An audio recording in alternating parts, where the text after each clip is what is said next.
नमस्कार। हमारा कोई पैसे से कोई काम छोटा या बड़ा नहीं होता।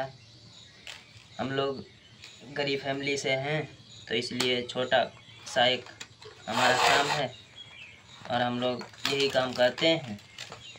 भाई आप लोगों को अच्छा लगे तो लाइक शेयर सपोर्ट करिए, और आपके शेयर लाइक सपोर्ट से हमारा कुछ फ़ायदा होगा, हम भी आगे बढ़ सकेंगे भाई। और कोई काम छोटा या बड़ा नहीं होता। हमने सोचा क्या दिखाएं, हमारे पास ऐसे कोई ना कपड़े हैं ढंग के, अनाज तो ढंग का घर ही है, और है तो वही जो है वही दिखाई हमने, और दिखाएं है ही नहीं। ये छोटा मोटा काम से सूखे थे और यहाँ पे इसकी जगह नहीं है, रुकी भी थे अब जाने के लिए होता है। अभी दिखाते हैं सीधा करके।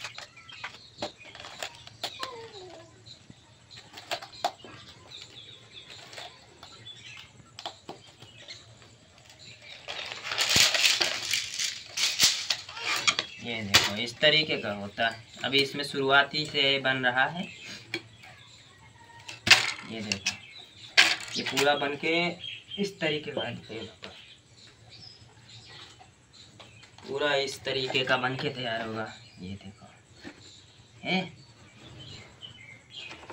ये देखो। अगर वीडियो अच्छा लगे तो लाइक करें, सपोर्ट करें।